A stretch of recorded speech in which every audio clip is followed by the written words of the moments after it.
Gente, olha só, vou já chamar o Marcelo aqui. Mas antes de eu chamar o Marcelo, eu quero dar um recadinho importante aqui para vocês, tá bom? Olha só, primeiro eu quero fazer um convite para vocês entrarem lá no site da AGE, agepará.com.br, para vocês conhecerem um pouquinho dessa associação. E, gente, essa live aqui é uma live que para mim tem um significado muito importante, porque um dos principais pilares, um dos principais objetivos da AGE existir é justamente a formação de líderes, né? Mas não é qualquer líder, é líder que realmente faça a diferença, não apenas nas organizações, mas principalmente na nossa sociedade, aqui na nossa cidade, no nosso estado, no nosso país. Líderes que sejam representativos aí para a categoria dos empreendedores. Então, eu estou muito feliz. Eu vou chamar aqui o Marcelo, vou já fazer a apresentação dele para vocês. Gente, tem um monte de gente aqui me solicitando, hein? Rômulo. Entrar aqui. Eu até fiz uma colinha aqui, tá, gente? Deixa eu ver se eu acho. Para apresentar esse cara direitinho. Oi, Marcelo, boa noite. Oi, Lau, boa noite. Tá me ouvindo bem? Tudo bem. Marcelo, seja muito bem-vindo. Aqui nós somos um grupo de jovens empreendedores no estado do Pará. Estamos tentando fomentar o empreendedorismo, unidos em associação, obviamente, porque a gente entende que sozinho a gente pode até chegar em algum lugar, mas juntos a gente vai mais rápido, faz melhor, faz bem feito, aprende. É por isso que nós estamos em associação. Gente, sejam todos muito bem-vindos. Eu vou pedir para vocês entregarem aí a nossa live para os amigos, para os conhecidos, para aquelas pessoas que vocês acham que vai fazer a diferença. E, Marcelo, eu estou muito feliz por esse tema, viu? Gente, antes do Marcelo começar a falar, eu vou fazer uma apresentação breve dele, porque, afinal de contas, ele tem um currículo que ele até resume, né? Porque ele é super modesto, humildade total, mas ele deixou algumas pontinhas aqui do que ele faz para vocês entenderem um pouquinho.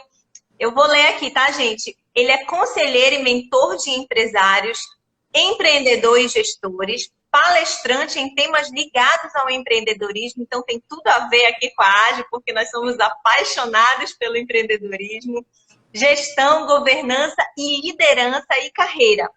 Membro do Conselho Consultivo e de Administração de Empresas Familiares. Inclusive, a gente já até teve uma live aqui, Marcelo, falando só sobre governança corporativa para empresas familiares. Foram 2 lives, foi incrível. E vamos lá, consultor de gestão e governança desde 1995. Quantos anos isso aí? Tem uns 20, 25 anos? É, né? 25. 25. Fundador e diretor executivo. Agora, Marcelo, é ex-merari ou é ex-merari? Como é que pronuncia? Ex-merari. Ex-merari, muito bem. Diretor executivo da Ex-merari Gestão e Governança. E, gente, o Marcelo ele é extremamente inteligente, porque eu, particularmente, eu acredito que esse povo aqui, que é engenheiro de produção, esses caras sabem tudo, porque eles passeiam por todas as disciplinas e eles entendem muita coisa. Então, ele é engenheiro de produção também, tem MBA em finanças, enfim, gente, tem muita gente. Se eu for ficar falando tudo que ele é aqui, a gente vai passar uma live toda. Então, Marcelo, seja muito bem-vindo aqui à AGE Pará. É uma honra, um privilégio tê-lo com a gente.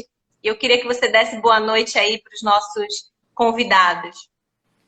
Boa noite, Lau. Boa noite aí aos jovens empresários do Pará e do Brasil. É um prazer poder estar aqui com você.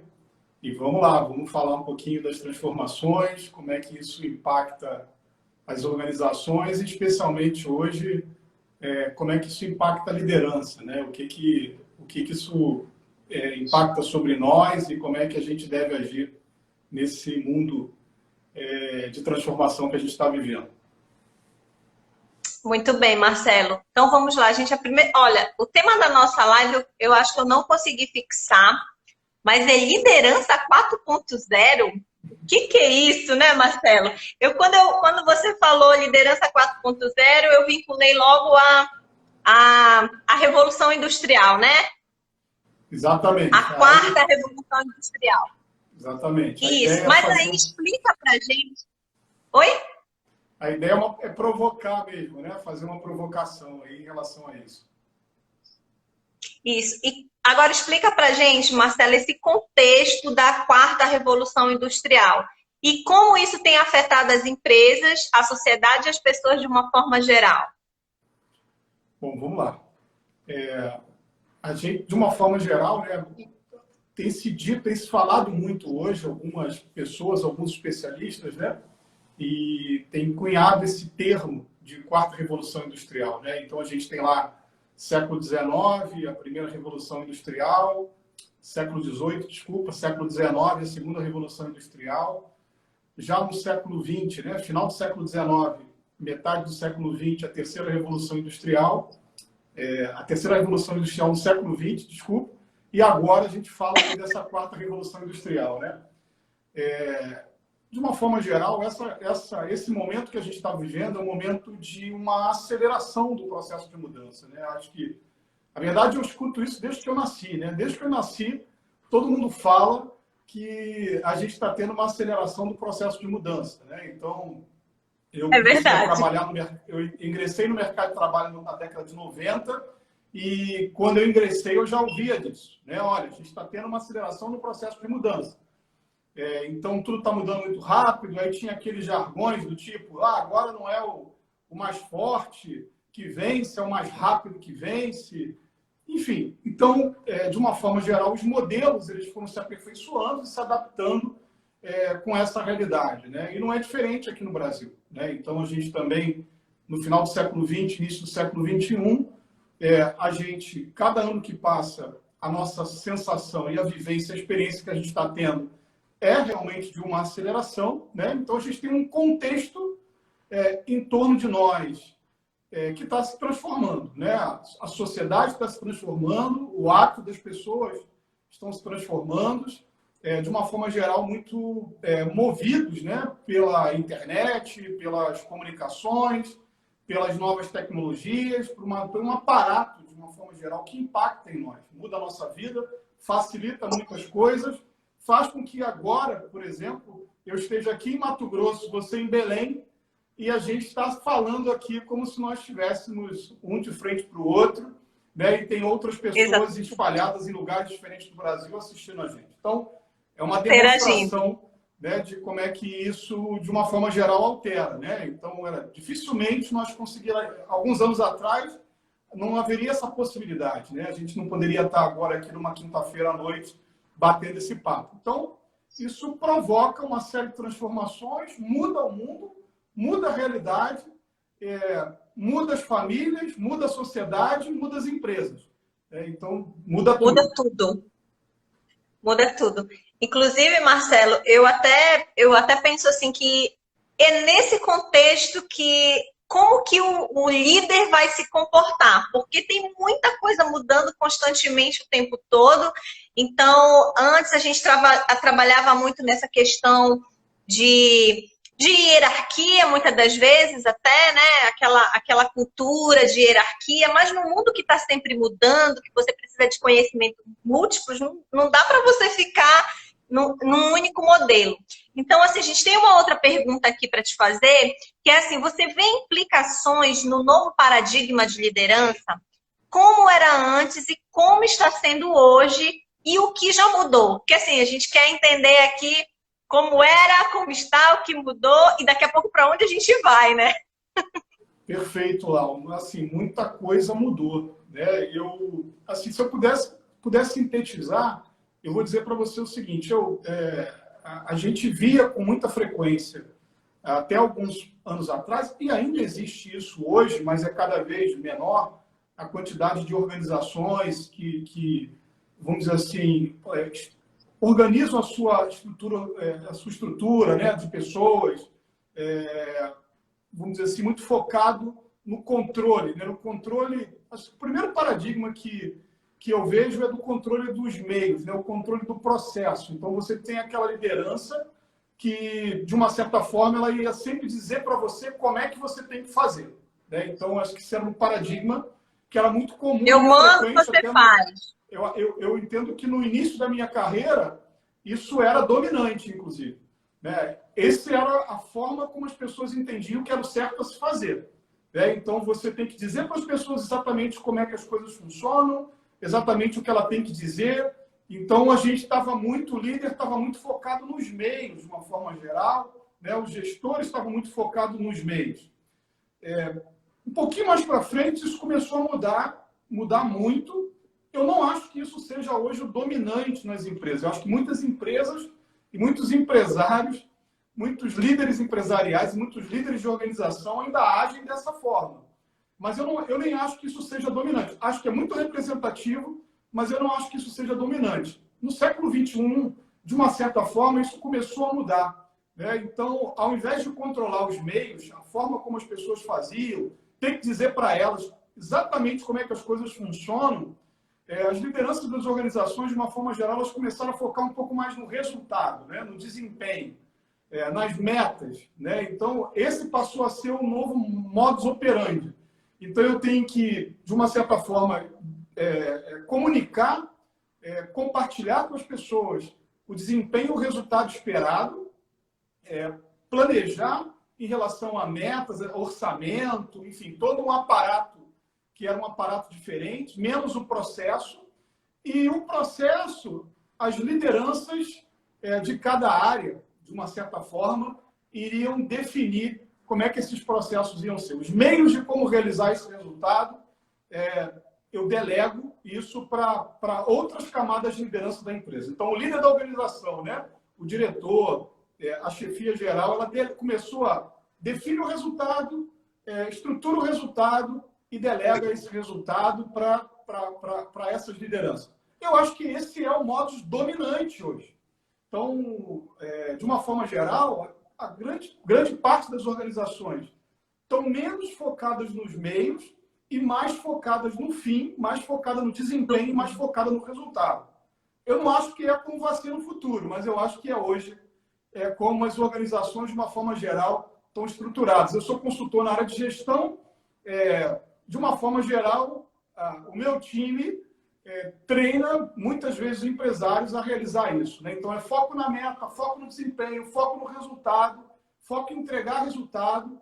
E o time, de uma forma geral, as lideranças mais descentralizadas vão definir como construir esse resultado, como deve ser o processo, como deve ser a sua organização em cada área para conseguir entregar o resultado. Eu acho que essa foi uma grande mudança no Brasil nos últimos 20 anos, vou chamar assim. Tá?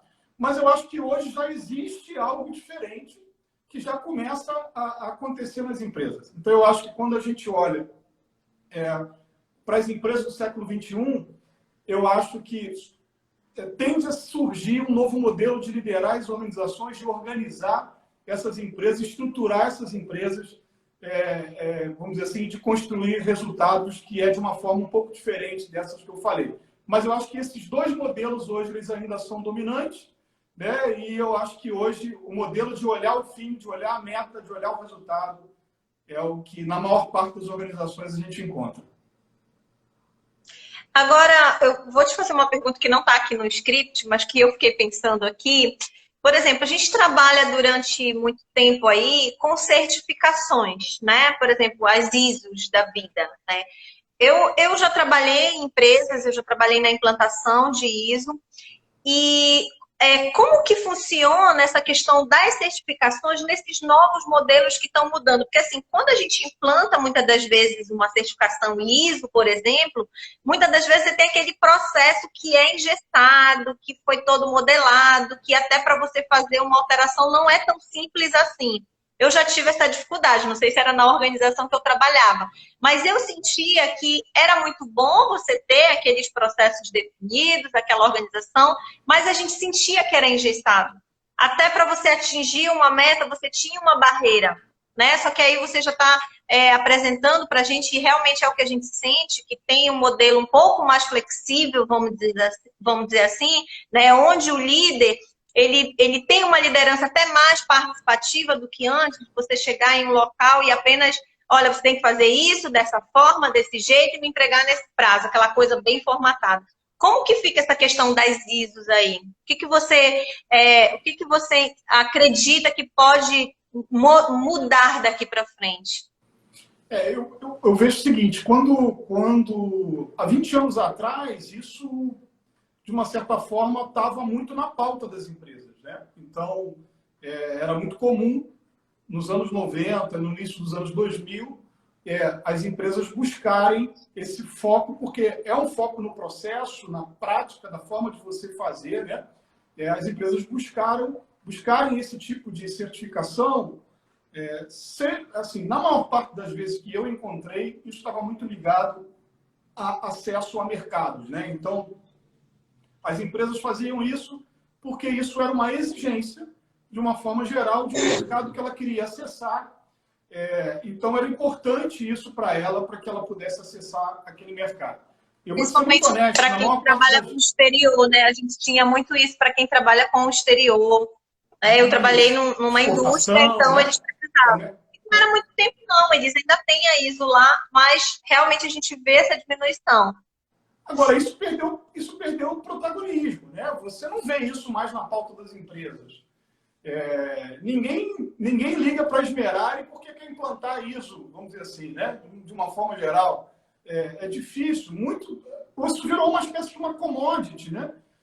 Uma coisa comum, mas era uma pauta muito relevante nos anos 90, por exemplo. Então, eu acho que isso é um bom termômetro daquilo que eu estava falando. O modelo de fazer gestão nos anos 90 Como e de liderar uma organização nos anos 90, início do século XXI, no Brasil, tá? Estou falando do Brasil, porque se a gente for para fora, acho que é um pouco diferente, mas no Brasil, a gente via ali que o foco estava nos meios, na forma de fazer, em como fazer as coisas. E hoje já não é mais assim. Hoje o que está na pauta é meta, orçamento, gestão, desdobramento, cascateamento, foco no desempenho, resultado. O mantra é resultado, resultado, resultado, resultado. Então, de uma certa forma, o protagonista da jornada empreendedora é o resultado. Agora, isso também, de uma certa forma, está mudando. Porque o conceito de resultado, o conceito está saindo do resultado, conforme a gente entendia no início do século XXI, e que ainda é dominante, por um conceito mais de valor, né? Menos de desempenho, menos do lucro, especificamente, mas do valor agregado e do valor adicionado por aquela empresa na sociedade. Então, já tem um processo de transformação forte acontecendo hoje. Apesar de que esse paradigma do fim, do desempenho, do lucro, ele ainda é totalmente dominante. Aí, Marcelo, a gente, quando você não tem um padrão a seguir, eu entendo que exige até muito mais de um líder do que antes. Porque muitas das vezes você entrava numa organização que já tinha tudo pré-formatado, né? Agora você vai ter que ser um profissional que vai entender de muitos outros temas dentro da organização para poder encarar todas essas mudanças. Perfeito. Né? Vai mudando o foco, né? Então, o líder de 20 anos atrás, ele estava focado nos meios, é ISO, é padrão, é processo e etc. Hoje as empresas, de uma forma geral, têm sistemas, têm RP, os processos estão formatados, todo mundo sabe fazer um financeiro, todo mundo sabe fazer uma produção, todo mundo sabe fazer uma venda. Assim, a pauta mudou. Então, hoje, o que antes, no paradigma anterior, o protagonista era o processo, qual que é o protagonista que ganhou o protagonismo do processo hoje? Cultura. A cultura ganhou o protagonismo do processo. A gente não fala de processo, a gente fala de cultura. No paradigma anterior, a gente falava de processo. No paradigma novo, a gente fala de cultura. Né? Então, a cultura, ela é como se fosse o novo processo. Né? É ela que traz a coesão. É ela que traz um certo jeito de fazer nosso. Né? Então, antes a gente falava do nosso padrão. Agora a gente fala assim da nossa identidade, do nosso jeito. Vai mudando a forma como a gente se comunica, vai mudando a forma como a gente olha e vai mudando as palavras que a gente utiliza e a prática do nosso dia a dia. Marcelo, antes da gente passar para a terceira perguntinha, o Antônio Cruz, que é administrador, inclusive ele é vice-presidente da Associação dos Jovens Empresários, ele fez uma pergunta aqui. Quando se fala em resultados, o que o líder deve focar? Comportamento ou habilidade do time? Eu acho que vai entrar um pouquinho nessa questão da cultura também aí, né? Então, eu diria que, vamos dizer assim, antes a gente estava mais preocupado, né, com os conhecimentos, vou chamar assim, com as habilidades e com o conhecimento das pessoas. Técnica, né? Isso. Era o mundo do organograma, da hierarquia, do processo, etc. Hoje, o nosso foco está muito mais no comportamento. É o mundo da cultura, da identidade, de outros tipos de valores, né? Então, de uma forma geral, hoje, a gente fala assim, olha, é melhor a gente alinhar o comportamento, é melhor a gente selecionar pelo comportamento, é melhor a gente, de uma certa forma, avaliar pelo comportamento, porque as habilidades é mais fácil da gente treinar, é mais fácil da gente ensinar, essa técnica é mais fácil da gente fornecer e dele aprender aqui. Né? O comportamento é que vai trazer mais coesão, o comportamento vai ajudar e vai cultivar uma cultura mais alinhada, que é o termo que a gente usa, mais adequada, mais alinhada para os parâmetros da organização. Então, a liderança hoje foca muito mais no comportamento do que na própria habilidade, né? Perfeito. Se você contrata para sua determinada cultura, uma pessoa que está totalmente desalinhado com a cultura daquela empresa, ele pode ter o melhor currículo que for, experiência, ele não vai aderir, né? Perfeito. Então, vamos lá para a nossa terceira pergunta. Você percebe algum padrão para esse líder? Esse líder adaptado à realidade que está nos alcançando? Será que esse novo líder está adaptado aí a essa nova realidade? Porque está uma mudança constante. Com a pandemia, então, muita coisa acelerou, né, Marcelo? Então, eu acho que os paradigmas que eu falei aqui, os dois paradigmas que eu falei, de uma forma geral, eu diria que eles são paradigmas da terceira revolução industrial. Tá? Então, dessa dos anos do pós-guerra para cá, pós-segunda guerra mundial para cá. Né? Então, desse mundo da eletrônica, né? Desse mundo dos avanços da telecomunicação. Então, eu acho que, tanto de uma forma geral, né? A produção em massa, que já veio na segunda revolução industrial muito forte, ela criou essa cultura do padrão, do processo, né? E, de uma forma geral, o mundo mais inovativo, já da terceira revolução industrial, ela criou esse paradigma do foco no resultado, no desempenho, menos do padrão de como a gente opera e mais da entrega que você realiza. Eu acho que são paradigmas que estão associados à segunda e terceira revolução industrial. Ambos, os dois que eu citei anteriormente. Agora, quando a gente fala de quarta revolução industrial, e aqui essa brincadeira que a gente está fazendo, né? Essa provocação da liderança 4.0, eu já entendo que é diferente dessas outras duas coisas que eu falei.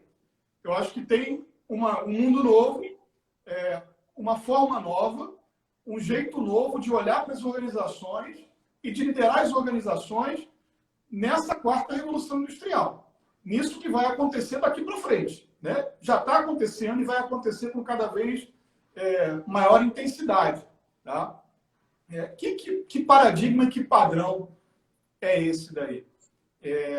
Eu acho que, vamos dizer assim, de uma forma geral, você fortalece ainda mais os indivíduos, a pressão por resultado. Né? Então, se for assim, quando a gente fala de um mundo onde a gente foca o resultado, o orçamento tem relevância. Né? O planejamento do ano seguinte, né? As metas do ano seguinte, o orçamento do ano seguinte tem relevância. Mas tem um fenômeno que eu estou vivendo aí como consultor, conselheiro, gestor, etc., e boa parte, talvez, dos nossos colegas gestores que estão aqui participando dessa conversa estão sentindo também, cada vez é mais difícil a gente acertar o orçamento. Cada vez está mais difícil a gente acertar a meta. Cada vez o mundo nos surpreende mais e o mercado e o ambiente de negócios, ele nos surpreende mais. A gente planeja, faz o orçamento, o ano é totalmente diferente do planejado e totalmente diferente do orçado. Isso está cada vez mais frequente. Né? Então, o que você pensou para o ano seguinte não é o que acontece no ano seguinte. Então, muda completamente o jogo. Inclusive, só te interrompendo, antigamente a gente fazia planejamento estratégico para 5 anos. Você tinha que fazer uma projeção. Eu já cheguei a fazer isso, gente, eu não sou antiga, tá? Mas eu já cheguei a fazer na minha pós. E aí, quando eu saí de lá, eu fui fazer isso nas empresas. Planejamento estratégico para 5 anos. Gente, é uma coisa do capeta, aquilo não é de Deus, entendeu? Você planeja, no ano seguinte mudou tudo. É a inovação também. E quando não é isso, é uma pandemia que chega também e muda tudo que a gente estava, a forma como a gente estava vendo. Quem não fez em 2019 um planejamento? Eu projetei o crescimento para a minha empresa, né? E aí veio a pandemia, mudou muita coisa e tecnologias, ferramentas, muita coisa que está mudando muito rápido, né, Marcelo? Do ano passado para cá, nesses últimos meses, a gente teve uma mudança brusca das relações de trabalho, da própria gestão, aconteceu muito rapidamente. Então, quando você pensa nisso, que nós já estamos vivendo isso, né? Eu sinto isso, não é desse ano, já de anos recentes, cada vez com mais intensidade. Então, começa também a não fazer muito sentido. A tendência é que cada vez mais daqui para frente não faça muito sentido o paradigma que hoje é dominante no business, né? Na gestão, que as lideranças levam à frente hoje na organização. Porque você vai estabelecer um determinado orçamento e com o jogo jogado, muda o jogo todo. Então, você começa a ter demandas na empresa de capacidade de adaptação, né? De sintonia com o ambiente, adaptação, velocidade, agilidade, né? que é a palavra que se usa hoje, capacidade de se adaptar. Gabriel até falou aqui. De se adaptar rapidamente ao ambiente. Né? Então, e isso, de uma forma geral, vamos dizer assim, administrando muitas variáveis, muita incerteza, uma realidade caótica e totalmente imprevisível. Então, você fala de caos, incerteza, imprevisibilidade, não cumprimento do orçamento diferente, metas diferentes, tudo caindo por terra. Então, o paradigma lá de trás do processo era controle e enfoque, controle do processo, etc. O dominante hoje é desempenho meta, descentralização, cascateamento de meta e cada um pensa os meios. O que eu imagino daqui para frente é um nível de autogestão, é um nível de descentralização, é um nível onde as áreas estabeleçam seus próprios resultados e seus próprios meios. Então, se antes se flexibilizou o processo, vamos dizer assim, se descentralizou o processo, eu imagino que para frente a gente vai flexibilizar, inclusive, o próprio estabelecimento de desempenho, né? É um mundo de sintonia, adaptação, capacidade de se readaptar, de se ajustar, né? De ocupar espaços, vamos dizer assim, espaços que estão aparecendo, que são vivos, que são dinâmicos. Então, isso começa a exigir de nós novos comportamentos, uma nova forma, um novo aparato, vamos dizer assim, para essa nova realidade. E um modelo de liderança diferente, né? Onde a cultura continua sendo importante, do ponto de vista dentro da empresa, o olhar para fora, a sintonia, né? A pele, o termômetro, está sintonizado com essa realidade, né? Ela também é importante, e a capacidade do time rapidamente se reconfigurar, se reajustar, se realinhar, né? Se adaptar a esse novo ambiente. Então, é o que eu vejo que vai, vamos dizer assim, crescer, né? Na nossa realidade, na pauta das empresas daqui para frente. Então, você precisa, como líder, como eu devo agir nessa liderança 4.0, né?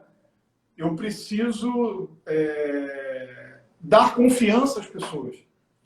Eu preciso inspirar as pessoas. Então, eu sou mais inspiracional, desenvolver mais empático, a empresa é mais diversa, então, equipes multidisciplinares, diversidade no time, né? Pessoas diferentes, de lugares diferentes, de raças diferentes, de gêneros diferentes, de religiões diferentes, de credos diferentes, porque isso vai atribuir força à organização. Maior capacidade de lidar com todas as mudanças e adaptações do mundo. Então, por isso, a empatia ganha força, a diversidade ganha força. Então, são outras habilidades e jeitos de organizar que a gente precisa descobrir. Marcelo, eu queria só ler o comentário aqui do Gabriel. Ele disse assim, subiu aqui. Descentralização e incentivo à autonomia das pessoas. Isso dá velocidade e agilidade, extremamente atual. Inclusive, eu fiz agora recentemente, pegando um gancho do que você falou da questão da diversidade, eu concluí recentemente um curso de compliance e lá eles colocaram agora o 10º pilar. Antes a gente só tinha 9. E o 10º pilar justamente é a diversidade, né? Por quê? Por que a diversidade? Porque agora, como você falou, tudo mudou. Então, se eu não adequo a nossa realidade, né, a essas mudanças externas, trazendo também para o ambiente interno da empresa, como é que a empresa vai se posicionar lá fora diferente e aqui dentro de uma outra forma? A gente tem que aprender a trabalhar nesse sentido aí da diversidade. E isso, com certeza, vai encaixar com o que o Gabriel falou, no quesito incentivar a autonomia das pessoas. As pessoas são diversas e naquela diversidade elas têm potenciais incríveis para desenvolver, que muitas das vezes, se eu que tenho um perfil disser para uma pessoa que ela tem que fazer, eu vou até limitar um resultado que ela poderia entregar, porque eu não estou dando autonomia, né? Não está tendo essa participação. Seria isso também? Exatamente. Então, nessa nova realidade, né, uma realidade dinâmica, caótica, incerta, imprevisível, eu não sei qual é o jogo que vai ser jogado, eu não tenho controle sobre as variáveis, né, sobre as variáveis de ambiente. Então, com o jogo jogado, eu me ajusto, eu me adapto, eu me reorganizo, eu me reformato. Na sociologia, né, a gente chama isso de mundo líquido, né? Então, é justamente isso, eu me reformato, eu me readapto com o jogo jogado. Então, eu falo de capacidade de flexibilidade, de fazer boas leituras do ambiente, de se rearrumar e se rearranjar com velocidade. Então, isso muda muitas coisas nesse processo, né? Então, aí você fala, poxa, mas se no paradigma 1 que eu falei, vou chamar assim do Brasil anos 90, padrão, ISO, processo, então assim, todo mundo uniforme, né? Todo mundo com a mesma roupa, todo mundo do mesmo jeito, todo mundo da mesma aparência, socialmente falando, da sociedade. Então, porque isso impacta todas as dimensões, né? Na empresa. Uniforme, eu lembro disso. Isso, Uniforme, né? bordadinho. Anos 90. Aí você fala assim, não, agora não é mais o processo, agora é resultado, resultado, resultado. Aí muda, né? Agora você tem que ter os símbolos, não é mais a uniformidade agora. Os símbolos são os status sociais que mostram que você entrega tanto resultado que você ficou milionário. Então, é o carrão, é o relojão, é a canetona, é a gravata bonitona. Então, são os símbolos do poder, do status, do desempenho do resultado. Então, muda isso. Agora, quando você vai para esse novo paradigma, onde é capacidade de adaptação e tal, as pessoas ficam mais descoladas, não tem mais aquele padrão de uniforme, os símbolos de status perdem valor. você tem uma gama de novos, de uma galera de 18, 19 anos aí, Da que não geração. tira a carteira de motorista. Né? Isso era impensado na minha geração. Então, vai mudando os símbolos da sociedade. Agora é você ser descolado, né? Então você fica do jeito que você quiser, o cabelo é do jeito que você quiser, a roupa é do jeito que você quiser, porque diversidade. O que importa é o resultado. A diversidade melhora a leitura, a diversidade melhora a empatia. Se eu empatia, as pessoas estão no centro. Se as pessoas estão no centro, eu as entendo melhor. Se eu compreendo melhor, eu me sintonizo melhor. Se eu me sintonizo melhor, eu me adapto melhor. Se eu me adapto melhor, eu produzo mais desempenho. Então, vai mudando todo o modelo, né? Isso vai impactando todo o modelo. Então, quando a gente fala disso, tá bom, e o papel do líder, então? Não é mais agora dar a meta? Não. Isso é um processo que vai acontecendo, mas ele vai estar menos focado na meta e mais focado na visão. Ele vai estar menos focado... Antes ele estava focado no como fazer. Deixou de estar. Agora aí ele passou a estar focado na meta. Para o futuro, o que eu vejo é menos meta, mais visão, mais inspiração, mais causa, mais propósito. Perfeito, perfeito, Marcelo. Sabe o que eu fiquei pensando aqui? Que a gente tem tantos...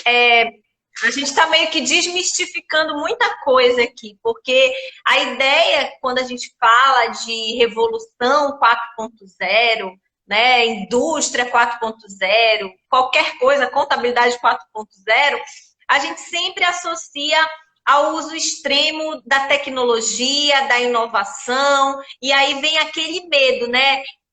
Vai chegar muita tecnologia, muita inovação, e aí o humano vai sair. Mas, na verdade, o que eu estou entendendo aqui é que, muito pelo contrário, o que vai acontecer? Vai precisar de um profissional muito mais humano, né? Nesse sentido de ter muito mais empatia, de olhar muito mais o outro do que as coisas, né? Olhar cada vez mais as pessoas. E aí a gente já começa a quebrar essa questão da tecnologia vai substituir o humano. Muito pelo contrário. A ideia é que essa tecnologia, essa inovação, dê até um pouco mais de tempo para que a gente seja mais humano, fazer as coisas com mais sentimento mesmo, né, Marcelo? Porque muda a complexidade, né? Muda a complexidade do jogo. Então, a gente, na segunda revolução industrial, indústria de massa, produção padronizada, a gente tinha um nível de complexidade. Na terceira revolução industrial, já começaram as inovações, né, com mais tecnologias, mais inovação, então desempenho, resultado, escala, né? Então, quando a gente fala agora, a gente fala de um nível de customização, de adequação, de complexidade muito grande, né? Então você tem muito mais flexibilidade, é como se fosse um produto para cada ser humano. Então, cada ser humano, sua necessidade. Tá? Cada empresa, a sua demanda específica. Então, claro, a tecnologia nos propicia isso. Ela nos dá a condição de ter informação e dados num nível nunca antes existente. E quando você tem informação e dados num nível nunca antes existente, você tem capacidade de entregar, de fazer uma entregar um produto, vamos chamar assim, um serviço muito ajustado para aquela demanda, para aquela necessidade, para aquela pessoa. Só que nós estamos falando o seguinte, se antes você tinha que compreender 3 públicos... Agora você tem que compreender todo mundo. Era o carro preto do Ford, né? Era um público, era o carro preto do Ford, um nível de complexidade. Depois é carro colorido, né? Na quarta revolução, de repente, não é nem mais carro. É algum tipo de serviço do jeito que você quer, da forma que você quer, no horário que você quer, no mecanismo que você quiser, ajustado com a sua realidade. A complexidade é diferente. Então, a proximidade, a empatia, a capacidade de adaptação, a humanidade, o ser humano no centro, ele é cada vez mais forte, essa realidade, na quarta revolução industrial. Né? A centralidade do humano, né, das pessoas, a relevância das pessoas, né? Porque é o produto para ela, é a realidade para ela. E a nossa sociedade enriqueceu, né? Então, nós somos cada vez mais exigentes. Meus avós, nenhum deles fez ensino superior. Eu tinha uma avó que era analfabeta. E nenhum deles fez ensino superior. Eu fiz ensino superior e todos os meus irmãos fizeram. Essa não é uma realidade da minha família. Essa é praticamente uma realidade da grande maioria das famílias brasileiras. Nós temos muito mais conhecimento e acesso à informação do que nós tínhamos. Nós somos muito mais ricos do que nós éramos. Na época dos meus avós, as pessoas morriam em grande quantidade na infância, mortalidade infantil. Não morre mais. A expectativa de vida até aumentou. Perfeito. Nós estamos desesperados com uma pandemia, né, que nós estamos vivendo seríssima e que matou 1 milhão de humanos até agora no mundo. A última pandemia desse nível, há 100 anos atrás, se estima que ela matou quase 100 milhões de pessoas. Então, percebe a desproporção de números. Então, nós enriquecemos, nós temos mais acesso à informação, nós somos muito mais exigentes do que nós éramos há 100 anos atrás, do que nós éramos há 50 anos atrás, do que nós éramos há 10 anos atrás. Daqui a 5, nós seremos muito mais exigentes do que nós somos hoje. Então, é um outro mundo, é uma nova sociedade. Produtos ajustados, alinhados. No limite, no futuro, nós teremos cada ser humano na face da Terra com um produto específico para ele. Óbvio, no limite, isso daí. Você né? Me agradar, eu sou uma consumidora muito exigente. Vai ter que ter alguém que me atenda. Mas é isso mesmo, né, Marcelo? Inclusive, o Gabriel falou aqui do tema que a gente estava falando anteriormente, questão do propósito. Ele falou, propósito é o que move as pessoas. É tanta tecnologia, tanta automatização, que a diferença está em humanizar as relações. Então, aquele que consegue, mesmo automatizando, mesmo utilizando-se de tecnologia, cada vez mais humanizar as relações, esse com certeza vai ser o profissional do futuro, vai ser o líder do futuro, vai ser a empresa do futuro, né, Marcelo? Exatamente. E a gente já tem hoje, né, de uma forma geral, se você for ver o conteúdo que aparece no meu Instagram, é diferente do conteúdo que aparece no seu, que é diferente do conteúdo de qualquer amigo nosso aqui que esteja participando aqui na nossa audiência. Se eu entrar no site da Amazon agora e ver as indicações de livros, para mim, são diferentes das indicações de livros se você entrar, e é diferente das indicações que a Amazon vai dar de livro para qualquer outra pessoa que entrar. Por quê? Porque ela, com o uso da tecnologia de informação e dados, ela consegue entregar um produto, né, fazer uma entrega, oferecer uma experiência que é própria, que é sua e que é só sua. Então, óbvio, é isso que a tecnologia vai nos proporcionar, né? Essa capacidade de atender um mundo cada vez mais exigente, consumidores cada vez mais exigentes, né? Então, a diversidade, a causa e o propósito traz coesão, dá cultura, desenvolve cultura, de uma forma geral, que traz coesão para as organizações. A tecnologia nos dá a possibilidade de customização num nível completamente diferente, né?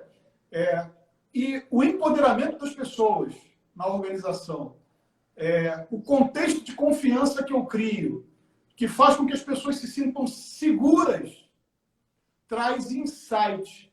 A diversidade, a empatia, a segurança, a confiança traz os insights que são vamos dizer assim, os novos drivers, os novos direcionadores de avanço das organizações. Né? As nossas organizações serão organizações de insight. Né? Elas eram organizações de padrão. Depois tornaram-se organizações de metas e serão organizações de insight. Nossa, que bacana. Muito bom, Marcela. Essa live está maravilhosa. A gente já está na nossa última perguntinha aqui, mas se vocês tiverem alguma pergunta, aproveitem, vão colocando aqui nos comentários, que aí a gente aproveita e responde. Aproveitem o conhecimento do Marcelo, que, nossa, está sendo uma aula. Eu, com certeza, vou revisar essa live depois, que ela vai ficar salva aqui no Instagram da AGE. E eu espero que depois, na sequência, vocês compartilhem. Marcelo, estamos quase pertinho do fim aqui. Eu acho que você já até respondeu bastante nossos últimos questionamentos aqui, mas a pergunta aqui é a seguinte: que sugestão você dá aos empreendedores de hoje? Por onde você sugere que eles comecem? E como se mover para esse novo paradigma? Bom, eu acho que tem, vamos dizer assim, o nosso dever de casa aí, né, para mover as organizações para esse mundo, né? Eu acho que tem um dever de casa interno, vou chamar assim, e um dever de casa externo, tá? Eu colocaria assim, nas atividades do dever de casa interno, olhando para dentro da empresa, para dentro da organização, eu entendo que o primordial é mover a empresa, né, nessa direção de qual é a nossa causa, qual é o nosso propósito, uma visão de futuro relevante, algo relevante a realizar. Então, por exemplo, esse eu acho que é um dever de casa importante a ser feito. Um outro dever de casa importante é o fortalecimento das pessoas, o empoderamento das pessoas, criar um contexto dentro da organização que traga confiança para as pessoas, que as pessoas consigam dizer o que pensam, ser honestas, abrirem seus corações, né? Não terem uma sensação de medo, de receio. Eu acho que isso é o pior que você pode construir numa empresa, tá? Para a realidade que o mundo está exigindo, né? Então, eu acho que tem esse conjunto de atividades que eu diria que é um dever de casa interno, né? Então, é trabalhar fortemente uma cultura, ter uma visão relevante em relação ao futuro da organização, a contribuição com a organização, né? Uma perspectiva de longo prazo, um propósito, uma causa que a gente realiza, né? Em termos de organização e oferta isso para a sociedade. Tá? Eu acho que essa é uma questão importante. E do ponto de vista das pessoas, incutir força para essas pessoas, confiança para essas pessoas, criar um ambiente de confiança, onde as pessoas possam errar, onde as pessoas possam tentar, onde as pessoas possam ser, onde as pessoas possam ser inteiras, elas possam ter por inteiras.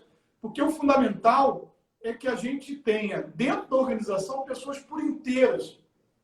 Porque elas vão entregar o máximo que elas podem entregar. Eu acho que esse é o dever de casa interno. Do ponto de vista externo, né, eu acho que é abrir a empresa. Abrir a empresa para o mundo, né? Então, eu diria que se integrar do ponto de vista de sociedade, conviver com pessoas diferentes, conhecer realidades diferentes, buscar, vamos dizer assim, informações diferentes, né? Fazer contatos com empresas diferentes. Por exemplo, fazer parte da AGE, eu acho que é uma boa medida. Tá? Porque você vai conhecer muitos empreendedores, realidades diferentes, empresas diferentes, problemas diferentes, compartilhar, né, esse associativismo, né, esse compartilhamento, ele é importante, né, nesse aspecto. Né? E abraçar a diversidade, eu acho que é importante. Né? Então, quando a gente tem um ambiente de flexibilidade, onde a gente conhece realidades distintas, convive com pessoas diferentes, acolhe, né, e tem contato com opiniões diferentes, visões diferentes do mundo. Eu acho que por aí seria o dever de casa externo, né? Então, eu acho que conseguir integrar essas duas coisas, né? Abrir a mente, abrir o radar, as antenas ligadas, acompanhando tudo que está acontecendo, está ligado nessa realidade externa, né? Nesse contato, integração, compartilhamento. Então, por exemplo, eu acho que a concorrência ela foi uma realidade das revoluções anteriores. Esse mundo de competição e de concorrência. Eu acho que cada vez mais a gente vai buscar outro tipo de paradigma, né? Onde as empresas cooperam, onde as empresas trabalham junto, onde as empresas buscam soluções juntos. Então, são formas diferentes de entender essa realidade. Então, eu acho que isso está para fora da empresa, né? Ter essa visão, né? Vamos dizer assim, entender que nós fazemos parte de um ecossistema, estamos no mesmo jogo e podemos aprender e ter insights uns com os outros, mesmo que nós estejamos no mesmo segmento de negócio. Então, são paradigmas diferentes de encarar essa realidade. Sair um pouco daquela coisa de concorrente. Eu acho que é uma realidade predominante hoje. Acho que continua sendo durante algum tempo, mas eu estou olhando para o futuro, né? E para o futuro, eu acho que essas são as novas sementes que precisam ser plantadas. Marcelo, muito bem colocado. E, assim, a gente está caminhando aqui para o finalzinho da nossa live. Foi, assim, um show de aula. A gente entendeu que nós estamos aí nesse processo e que as mudanças elas vão chegar ainda com muito mais intensidade. Então, requer ainda um pouco mais, assim, em dois sentidos, né, Marcelo? Requer muito mais preparação de um líder, mas no sentido de humanidade, de empatia, né, de conhecimento do outro, e até não ser mais esse líder ainda que não ouve, que não dá oportunidades e que não consegue lidar com os aspectos da diversidade que a gente bem falou aqui. Marcelo, muito obrigada. Eu queria que você deixasse aí uma mensagem final para esses líderes que nós temos aqui na AGE. A AGE, o foco principal da AGE é justamente trabalhar e formar líderes, né? Líderes que se ajudem, líderes que promovam aí o crescimento da nossa região, mas também do nosso país, porque, como eu te falei lá no WhatsApp, a AGE ela está em 24 estados. E a ideia é que a gente esteja em todos os estados daqui a pouquinho, falta pouquinho. E por que não em todas as cidades? Porque realmente a gente trabalha com essa ideia de que cooperar é melhor do que concorrer, né? Então, a gente trabalha realmente nesse sentido. A gente tem, por exemplo, eu sou contadora e nós temos vários contadores lá na AGE, a gente troca muita informação, a gente se ajuda bastante. E o objetivo do nosso bate-papo é justamente trazer profissionais que estão aí no Brasil todo, aplicando esse conhecimento e disseminando aqui para que todos juntos possamos crescer. Né? Marcelo, eu te agradeço desde já, muito obrigada pela sua presença aqui. Espero que a gente tenha outros encontros com outros temas de gestão, porque eu já dei uma olhada aqui no seu currículo e tem muita coisa para a gente, se você nos permitir, obviamente, compartilhar depois em outros momentos. Eu queria que você deixasse a sua mensagem final aqui para todos que estão conosco aí desde as 8 horas da noite. Bom, eu agradeço... 8h30, né? Isso, eu agradeço o seu convite e cumprimento aí todos os associados, né, dos Jovens Empresários de Belém, aí do Pará e também do Brasil inteiro. Eu estou à disposição de vocês e a minha mensagem de otimismo. Eu acho que, na minha forma de ler a realidade, né, nunca houve um momento tão oportuno da história nossa, né? Eu acho que no mundo, de uma forma geral, em especial no Brasil, para o empreendedorismo. Eu acho que nós nunca tivemos um momento tão adequado para o empreendedorismo. Né? Então, nesse momento, inclusive, as taxas de juros, né, estão em níveis que a gente nunca experimentou. Não faz mais sentido para as pessoas aplicarem recursos em capitais financeiros, então cada vez mais os ativos eles vão estar sendo valorizados, as empresas, a gente vê o dinheiro internacional saindo das aplicações em Bolsa do Brasil e os investidores nacionais, né, os brasileiros, investindo com VID-XP, né, investindo como nunca na Bolsa de Valores. Então, é uma demonstração da importância, né, das organizações, das empresas, dos ativos das empresas. Então, eu sou muito otimista. Eu acho que é um momento extremamente oportuno da história brasileira para o empreendedorismo, mas também de muitas mudanças, de muitas adaptações, né? Aquilo que a gente aprendeu na faculdade já não está mais aplicável, aquilo que a gente viu muitas vezes no curso do ano passado já não está mais aplicável, e a gente está aprendendo com o dia a dia, com as intempéries, com os reveses, né? Com as situações que a gente vive ali durante os negócios, a atuação, né? O nosso trabalho. Eu acho que essa é a realidade. E aí um ambiente onde empreendedores estão juntos, compartilhando experiências, ele é fundamental. É como se fosse uma universidade. É a universidade do passado, né? Então, compartilhamento, conhecimento, troca de experiências, etc. Porque o manual de gestão do século XXI está sendo escrito pelos empreendedores. Os métodos de gestão do século XXI, eles não estão naqueles livros ali, eles estão sendo escritos pelos empreendedores. Essa é a realidade. Então, a gente não vai comprar um livro para aprender. A gente vai compartilhar experiências e vamos aprender juntos. Marcelo, nossa, muito obrigada, viu?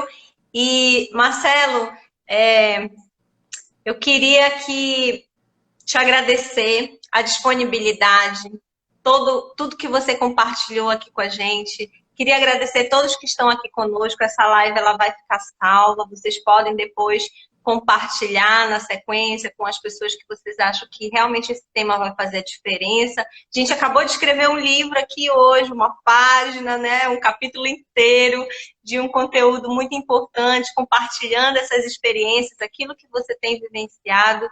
E eu só tenho realmente a agradecer você, tá bom? Muito obrigada. Beijo a todos. Boa noite. Tchau, tchau.